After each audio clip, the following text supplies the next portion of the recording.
Porque la realidad tiene muchos tonos, matices.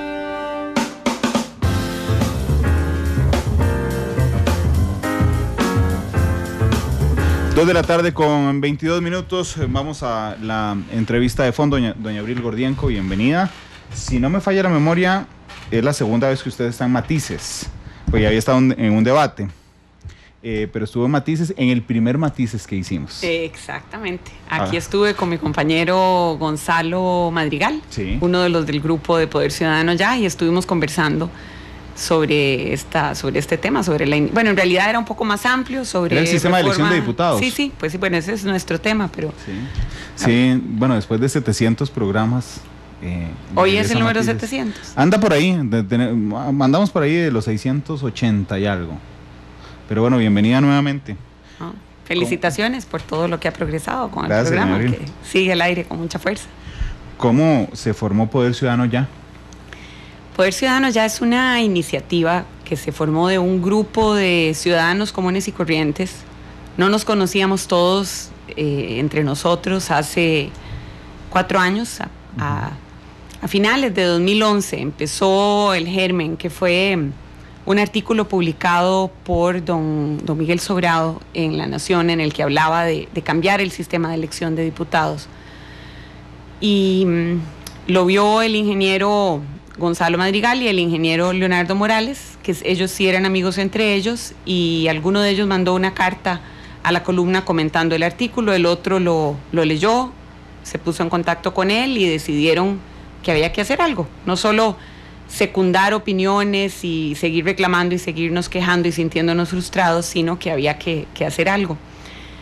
Otra señora escribió también en La Nación, con referencia al mismo artículo, se llama Patricia Odio, la localizaron a ella también, y ellos 3 arrancaron preguntándose qué se podía hacer. Patricia me incorporó a mí y finalmente se incorporaron otras 3 personas, somos 7 en total. Quisiera decir los nombres porque sí, ha sido un trabajo en equipo, cada uno hace cosas diferentes, por diversos motivos. Yo he sido tal vez la cara más visible, pero eso no significa que soy yo la única o la que llevo eso al hombro. Ya mencioné a Leonardo Morales y Gonzalo Madrigal, Patricia Odio, Mauricio Grijalva, Lil María Pestegui y Bernardo Vanderlat. Esos somos las 7 personas, y por supuesto en el camino ha habido muchas otras personas que nos han apoyado de diferentes maneras, para, ya sea con trabajo, donándonos horas de su tiempo, donándonos dinero para poder hacer un poco de difusión de nuestra propuesta. Pero los 7 hemos sido los que hemos sacado adelante lo principal de la iniciativa. Entonces le decía, a finales de 2011 se inició, en 2012 ya decidimos, bueno, somos un grupo, nos ponemos nombre, nos queremos llamar Poder Ciudadano Ya, y ya es muy importante porque creíamos y seguimos sintiendo que hay que hacer algo ya, que urge. ¿Por qué dimos con esto, con el sistema de elección de diputados? Bueno, estamos convencidos de que en un sistema democrático como el costarricense, la Asamblea Legislativa es la columna vertebral. Por ahí pasan todas las decisiones fundamentales y estratégicas para llevar a un país al desarrollo, para avanzar. Pero, analizando el desempeño de nuestra Asamblea Legislativa, nos dimos cuenta de que deja mucho que desear, ¿verdad? Nos queda debiendo. No solo en todas las encuestas de los últimos 10 años, probablemente 10 años, es la institución pública más desacreditada a los ojos de los costarricenses, sino que en términos de su desempeño o de los resultados del trabajo, es pobre. Vamos a ver, según el programa del Estado de la Nación, los diputados tardan entre 24 y 35 meses en aprobar un proyecto de ley. Eso significa además que cada vez que entra un nuevo gobierno y un nuevo grupo de diputados, todavía están aprobando leyes de los gobiernos anteriores. Imagínense qué difícil gobernar y tratar de empujar un plan de desarrollo y un proyecto de país cuando uno tiene que aprobar leyes que están ahí atrasadas en vez de poder arrancar con sus propias leyes. Lo que son empréstitos internacionales para obra pública, por ejemplo, el promedio es 1 año y medio.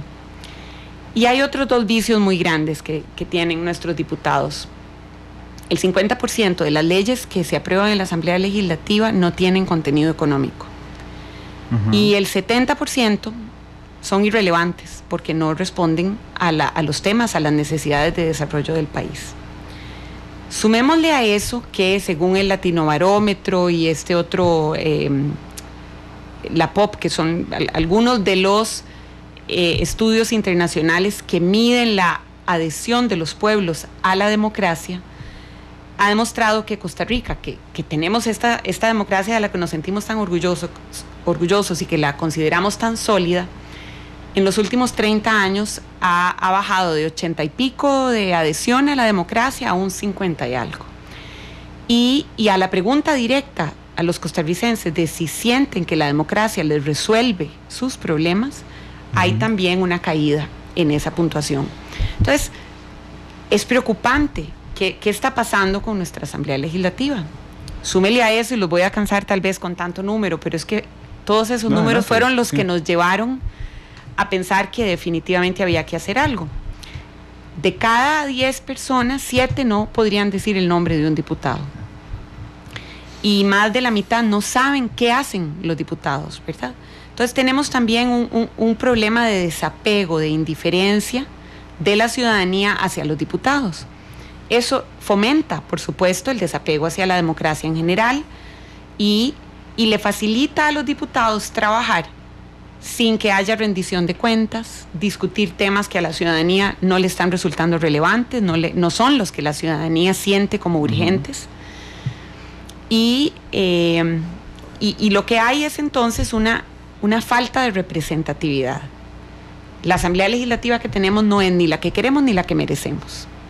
¿Qué podemos hacer entonces para eso? Y ahí fue donde, con la guía de politólogos costarricenses distinguidos como Constantino Urcullo, Víctor Ramírez, y sobre todo mucha lectura y mucho estudio, y estudio de derecho comparado, de sistemas, de las mejores prácticas de esto en el mundo.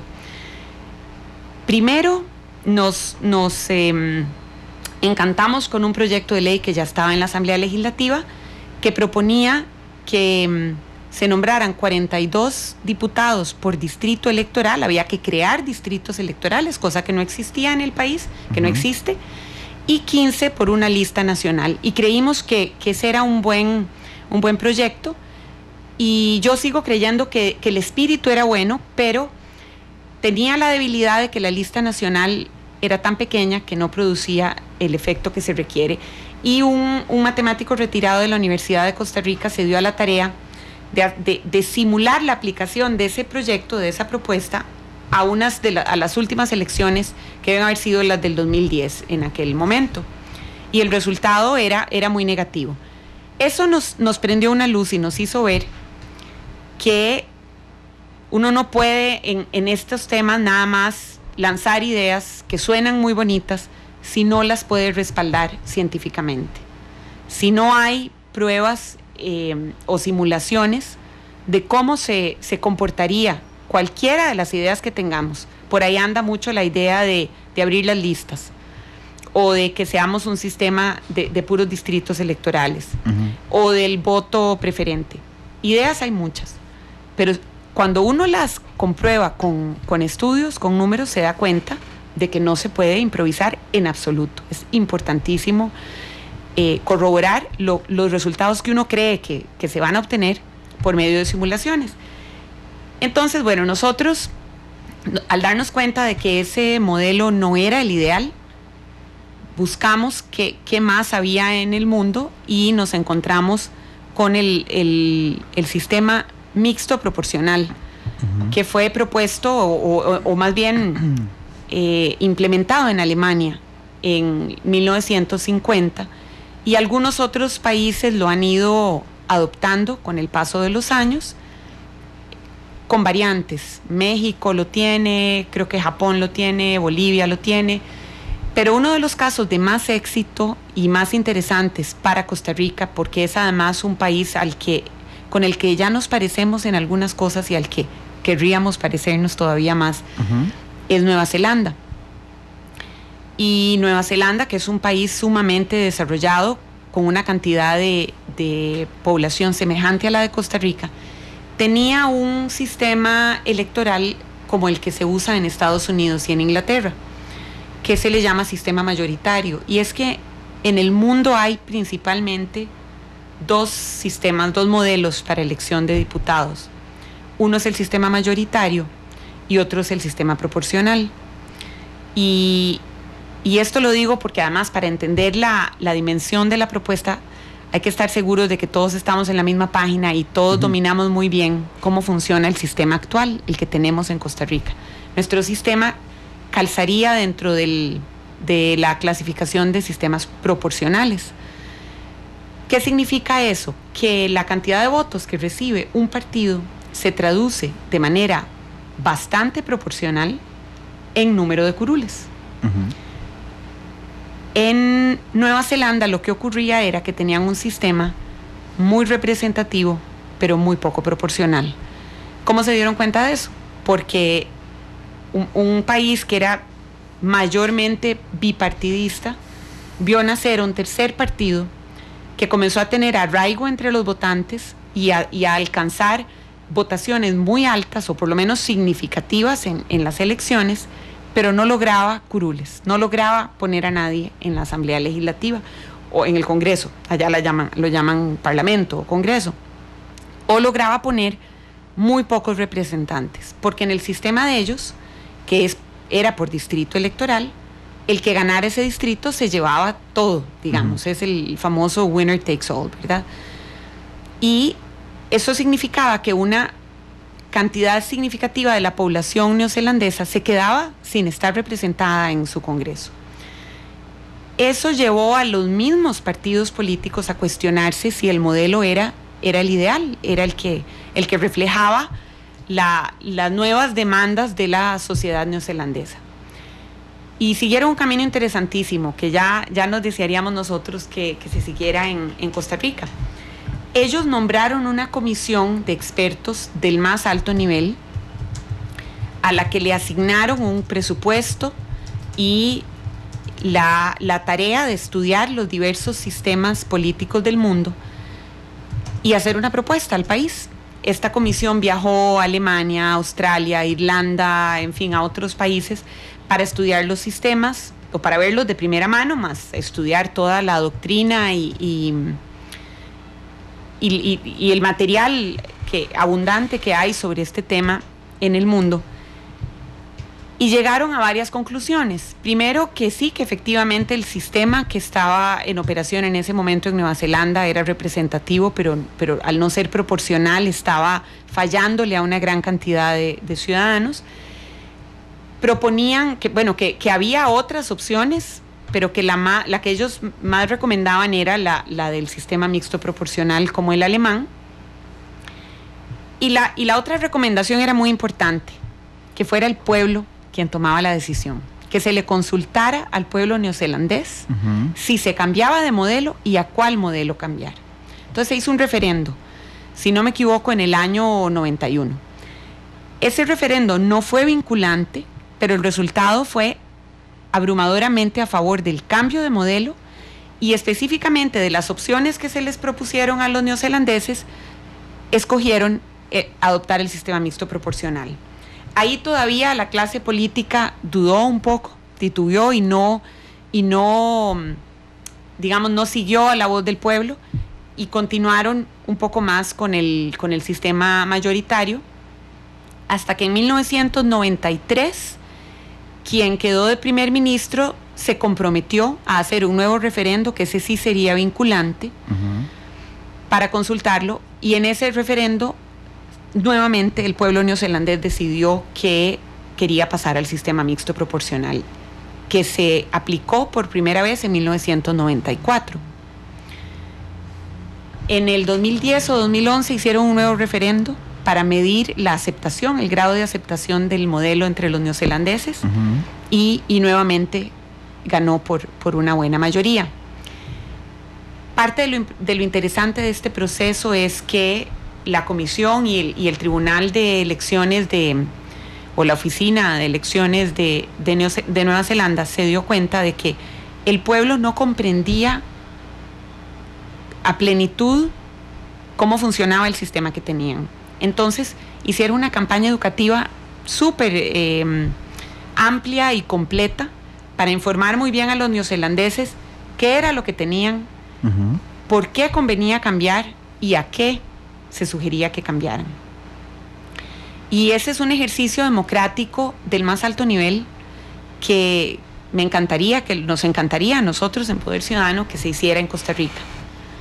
Pero los intentos que se han hecho aquí pues con la Comisión de Notables que arrojó un estudio valiosísimo e interesantísimo, lamentablemente eso se dejó morir.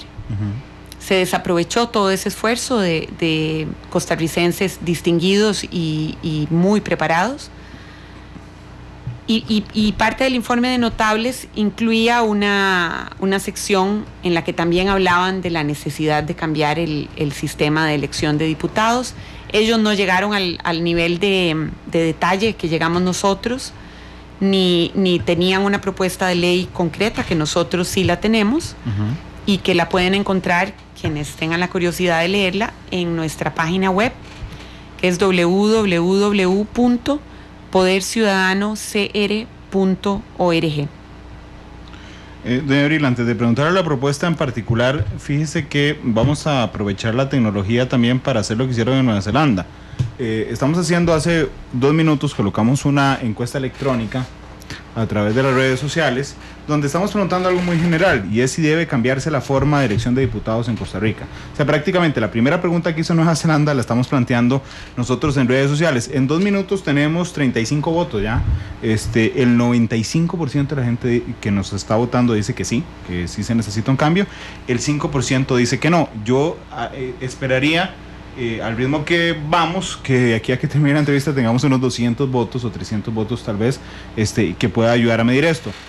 Y la reflexión que iba a hacerle es que muchos políticos han pasado por la mesa de matices, y yo creo que todos comparten que el sistema no sirve en la actualidad.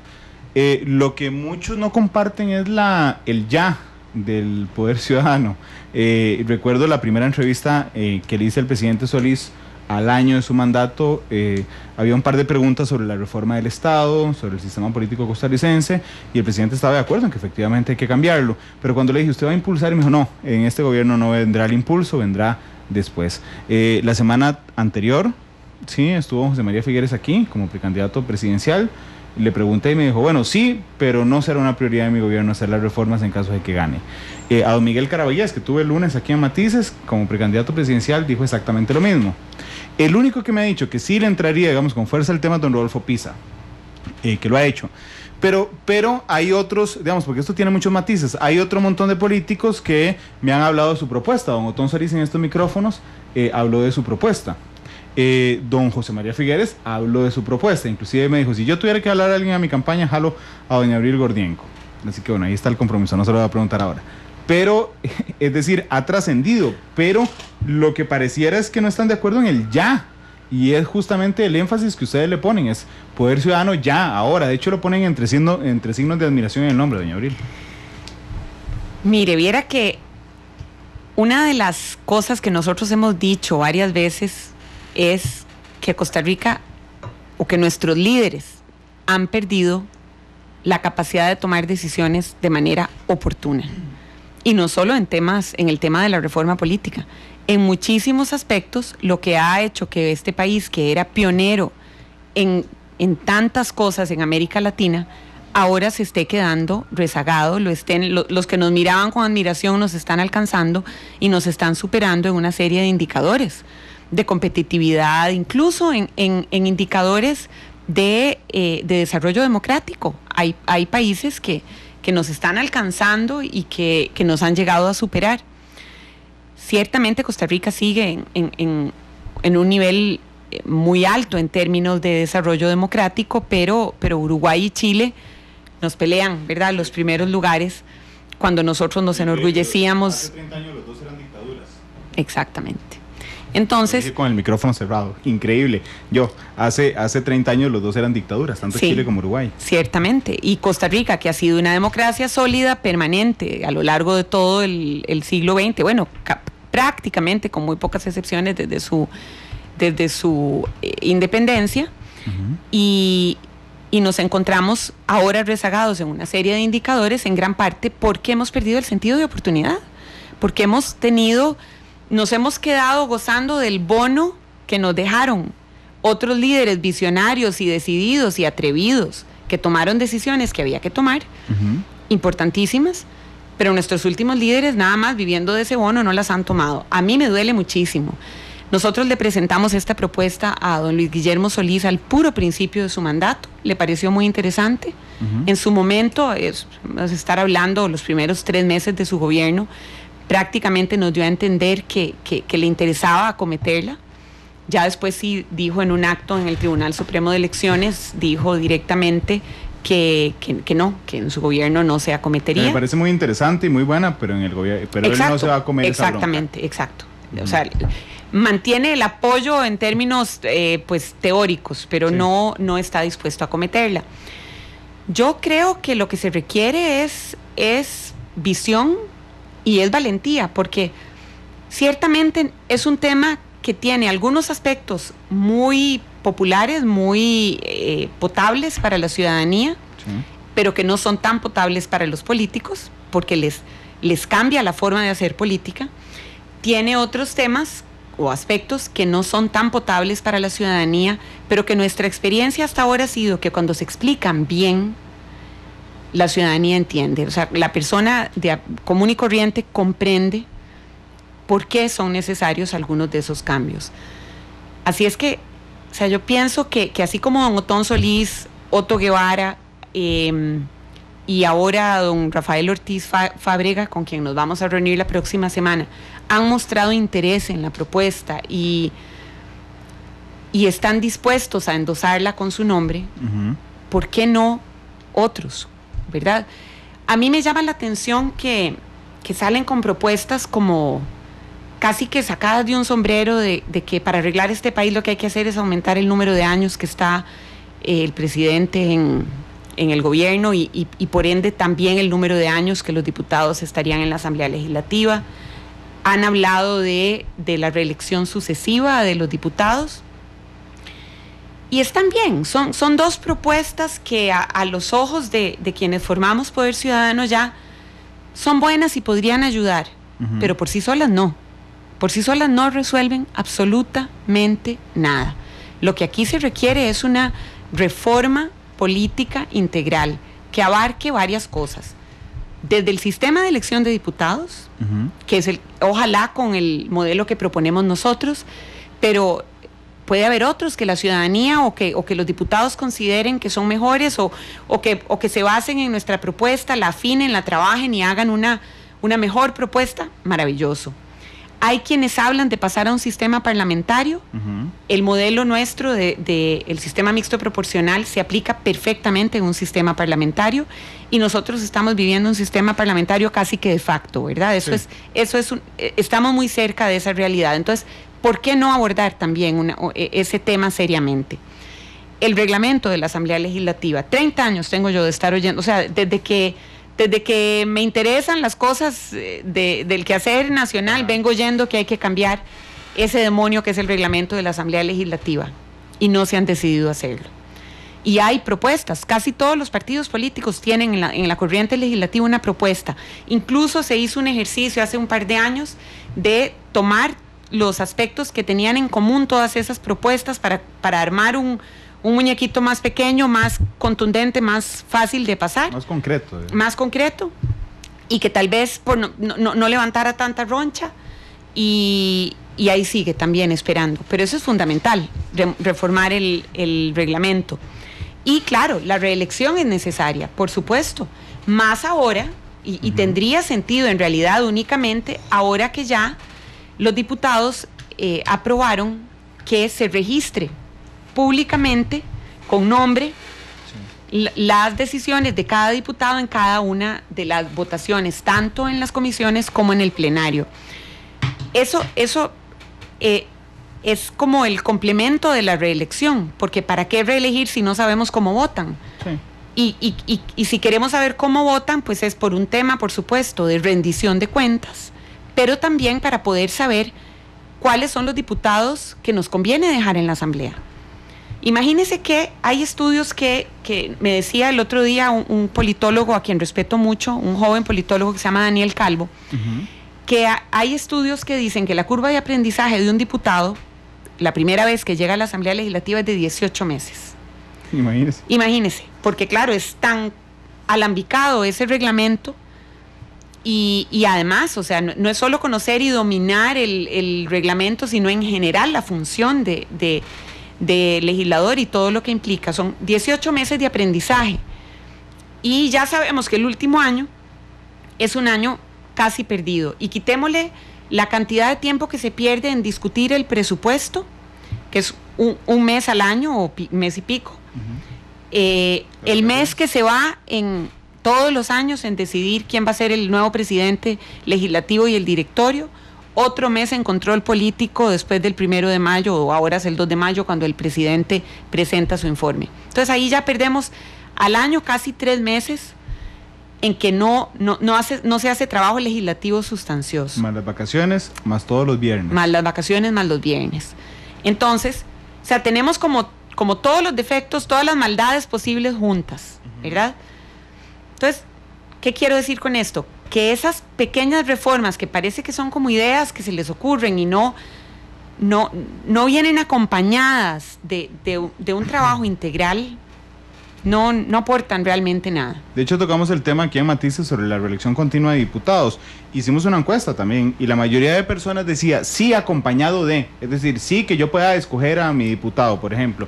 Y curiosamente ya tenemos más de 100 votos en la encuesta. Tenemos 100 votos exactamente, el 95% dice que sí, está de acuerdo con cambiar el sistema de elección de diputados, el 5% dice que no, y algunos nos han acompañado el voto con comentarios. Por ejemplo, uno dice, absolutamente, la mayoría de las veces es lamentable escuchar a los diputados dar sus opiniones o argumentos. Ellos no nos representan. Esa es la clave. Sí, esa es la clave, la representatividad, o la falta de representación. De hecho, doña Abril, ahora sí hablemos de la propuesta concreta.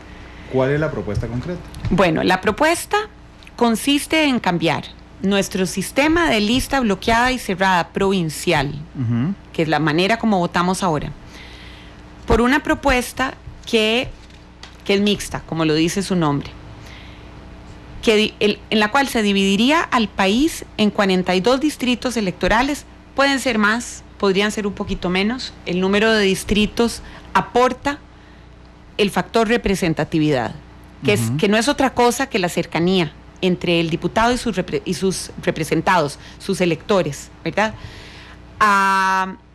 Cuantos menos distritos electorales tengamos, menor representatividad hay. ¿Por qué? Porque eso significa que el diputado tiene que atender a un electorado de, digamos, si tenemos 42 distritos electorales, como que lo que nosotros proponemos, son más o menos 70,000 electores por distrito electoral.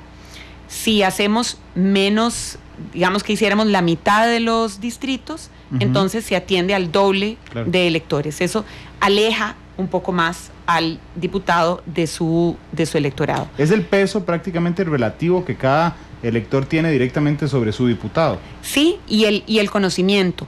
Estamos hablando de que al dividir al país en 42 distritos electorales, que se va a traducir en 42 curules con nombre y apellido, entonces cada uno de esos 42 diputados ha tenido que hacer el trabajo de presentarse a su ciudadanía en su circunscripción, presentar su trayectoria y su plan, cuáles son sus planes cuando llegue a la Asamblea Legislativa. Entonces, con un sistema como el mixto proporcional, cuando el ciudadano entra a la urna electoral, tiene 2 papeletas para diputados. En una, escoge al diputado de su distrito electoral. Vamos a ver, si usted vive en Desamparados, entonces usted va a votar por alguno de los 6, 7, 8 o 10 candidatos que se propongan para ser el diputado por Desamparados. El diputado. El o la diputada. Sí, bueno. Por Desamparados. Uno o una.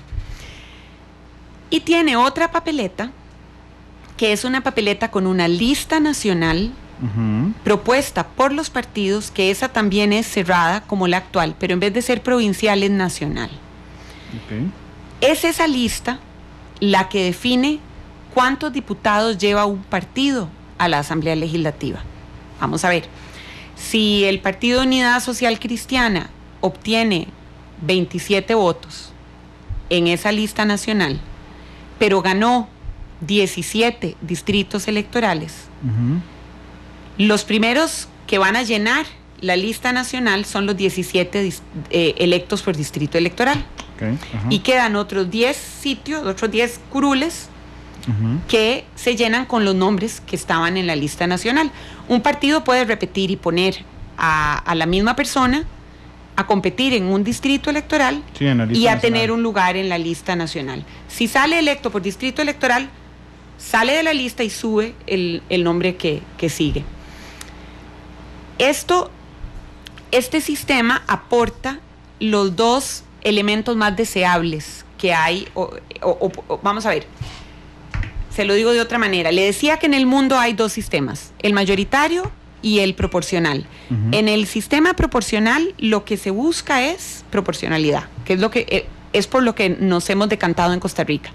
En los sistemas mayoritarios privilegian la representatividad, la cercanía entre el votante y su diputado. El sistema mixto electoral provee ambos factores, logra un equilibrio aceptable, el mejor posible, entre representatividad y proporcionalidad. Porque si nos decantamos por las listas abiertas, como todo el mundo, mucha gente habla y promueve y dice que eso es lo que hay que hacer, ocurriría mucha representatividad y muy poca proporcionalidad. Podría ocurrir que un partido cope la gran mayoría de distritos electorales y con eso prácticamente secuestraría el poder en la Asamblea Legislativa. Los partidos pequeños se ven muy sacrificados, perjudicados con los sistemas mayoritarios.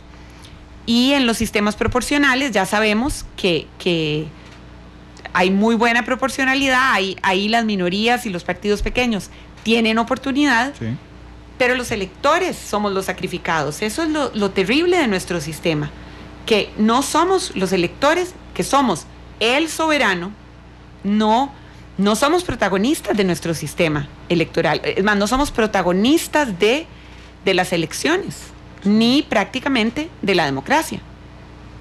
Déjeme situarme, digamos, desde el enfoque del elector, empezando por las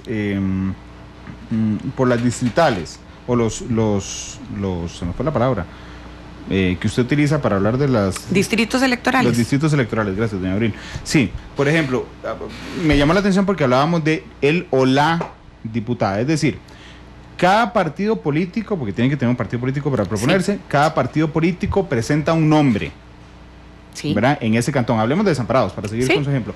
En Desamparados yo soy el PUSC, presento un candidato, el PAC presenta una candidata y así tengo a 10 candidatos que yo los conozco, veo el nombre, no es una lista definida por nadie, es un candidato de cada partido y yo escojo de esos 10, yo como electorado, escojo de esos 10 quién es el diputado o la diputada de Desamparados, ¿es así?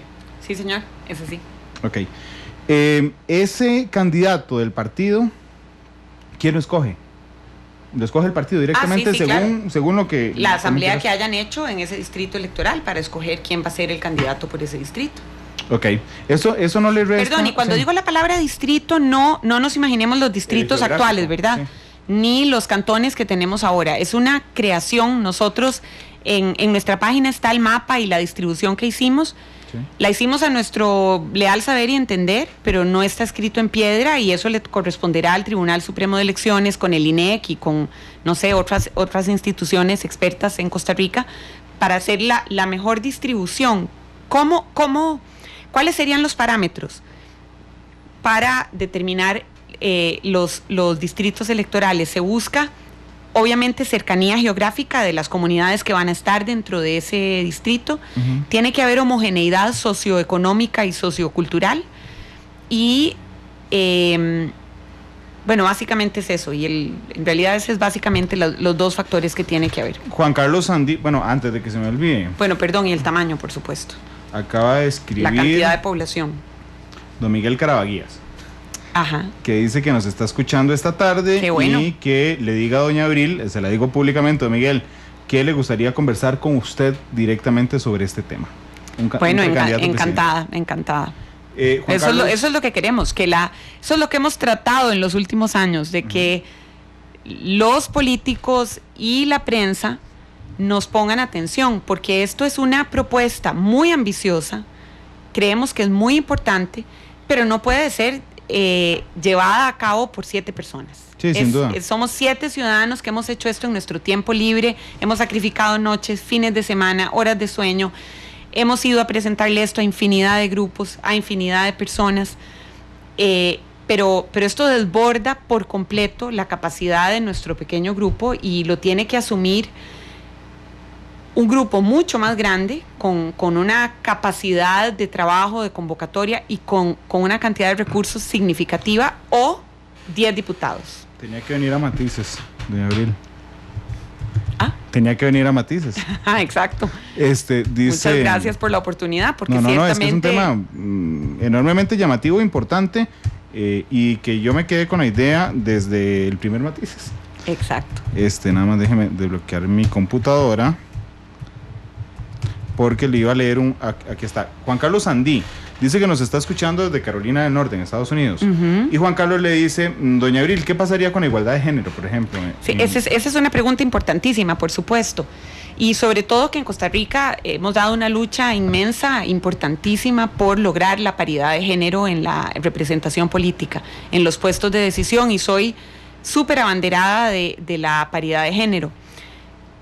Sin embargo, vamos a ver, el sistema actual, el proporcional, y tanto la ley, el Código Electoral, como las últimas resoluciones, tanto de la Sala como del Tribunal Supremo de Elecciones, han ido introduciendo diversas reformas y acciones afirmativas que tienden a lograr esa paridad.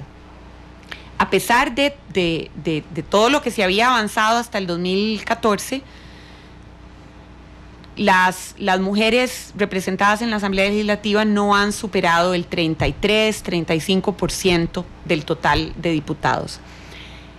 Eso nos demuestra lo que dicen además expertos en el mundo, que las acciones afirmativas son muy importantes, pero por sí solas no logran los cambios de manera total, sino que tiene que haber un cambio cultural. Entonces, teniendo eso en cuenta, ciertamente al pasar de un modelo proporcional en el que ya, de acuerdo a estas últimas resoluciones, lo que se requiere no es solo la paridad vertical, sino también se nos va a imponer la paridad horizontal, lo que significa que los partidos políticos tienen que promover mujeres como cabeza de lista, al menos en 3 de las 4 provincias del país.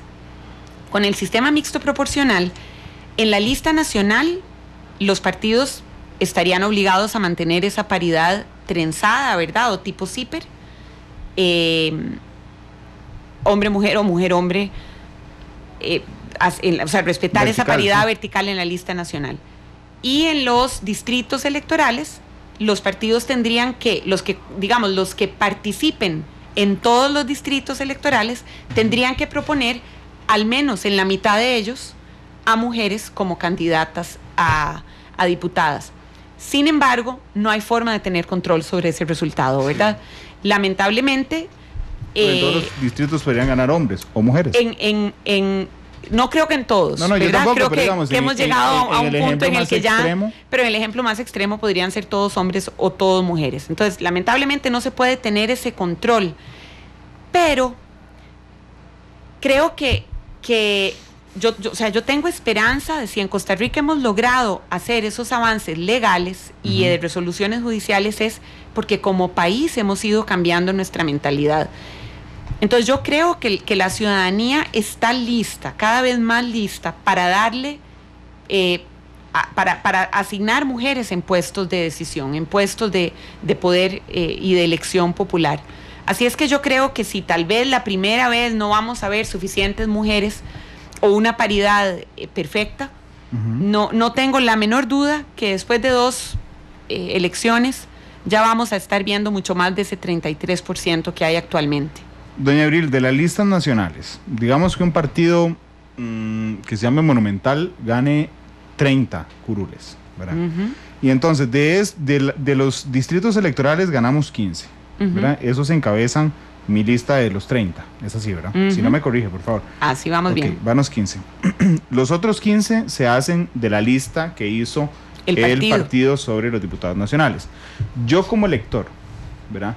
Cuando voy y emito el voto por el partido Monumental, ¿se respeta la lista que ha establecido el partido?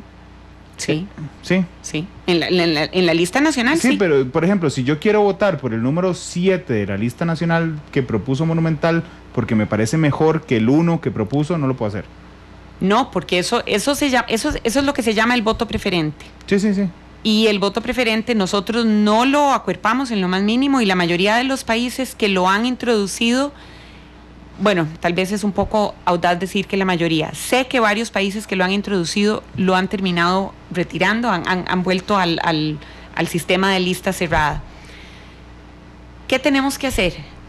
Involucrarnos en los partidos políticos y ser ciudadanos más vigilantes, más activos, más demandantes, para que los partidos comiencen a poner gente valiosa en sus listas.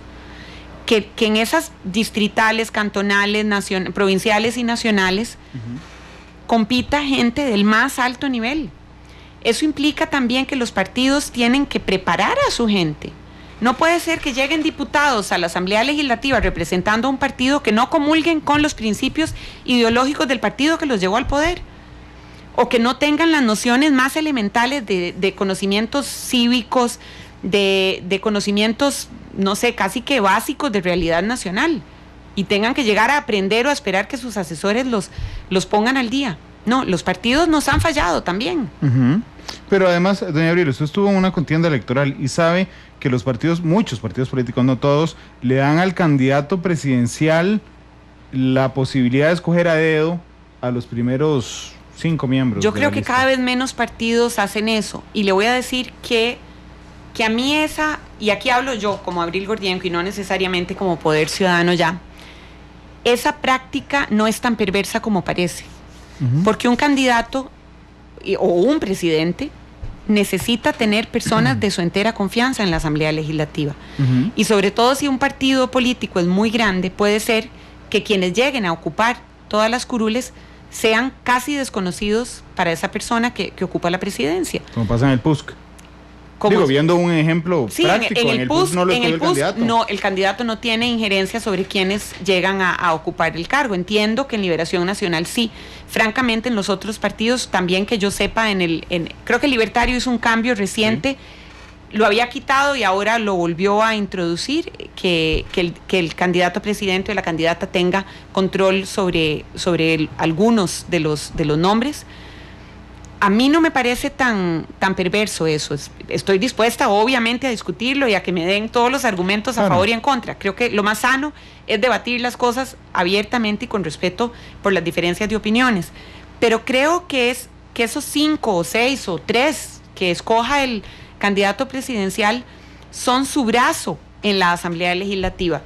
Y si algo ha quedado claro, sobre todo en las últimas 2 administraciones, es lo importante que es que haya una buena comunicación entre la Asamblea Legislativa y el Poder Ejecutivo, o lo desastroso que puede ser si no existe esa buena comunicación, que en parte se logra cuando por lo menos algunos de los diputados oficialistas son de la confianza y de donde hay pleno conocimiento con el presidente o la presidenta de la República.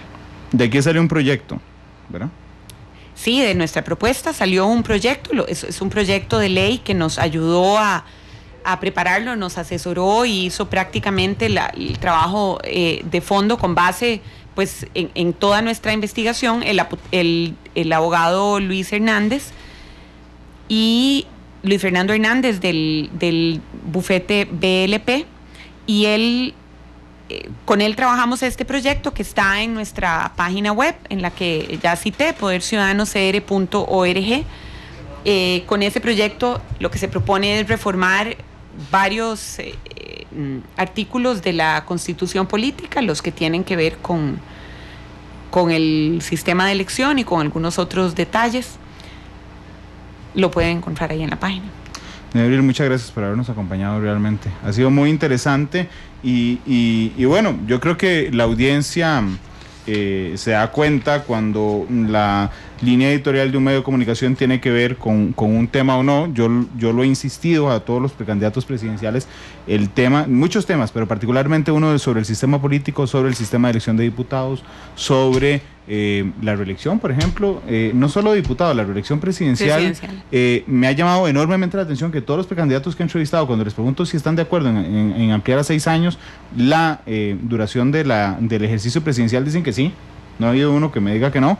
Y también que están de acuerdo en el cambio del sistema de elección de diputados, pero lo otro que me llama la atención es que ninguno se mete en el pleito de hacerlo. Yo creo que si el pueblo se involucra más, se informa, que entraran a nuestra página, que vieran todo el sustento que hay detrás de esta propuesta y se la demandan abiertamente a los candidatos presidenciales y a los políticos en general, estos se sentirían mucho más obligados a tomárselo en serio. De hecho, en nuestra página hay una pestañita que dice cómo puedo colaborar, cómo puedo influir. Y ahí si le dan clic se despliega como una plantilla con todos los correos de los diputados, a los cuales le pueden mandar un correo diciéndoles: pónganle atención a la propuesta de Poder Ciudadano, ya discútanla y apruébenla. Y esa es la manera como yo invito a los ciudadanos a que nos ayuden o a que nos apoyen, a que vayan empezando a dejar una huella ciudadana. Los invito también a seguirnos en Facebook. Tenemos una página en Facebook que se llama Poder Ciudadano Ya, y en Twitter Poder Ciudad CR. Abril, muchas gracias por estar con nosotros. Me recuerda, es que don Jorge Carabaguías me recuerda que su hermano don Miguel dijo que no, que 4 años nada más. Sí, efectivamente, es el único precandidato que dijo 4 años nada más en presidencial. Díganos con qué canción vamos a despedir este bloque, porque después venimos con Vivir Bien, la asesoría en pensiones. ¿Cuál es la canción que usted escogió, doña Abril? Lluvia de Abril, de Francisco Céspedes. Es linda. Y muchas gracias por la oportunidad de estar aquí hoy y conversar sobre este tema tan importante para el país. Igualmente, nos vemos pronto, no después de 700 programas. Ojalá que no. Muchas gracias, Francisco Céspedes, Lluvia de Abril. Ya volvemos con Vivir Bien.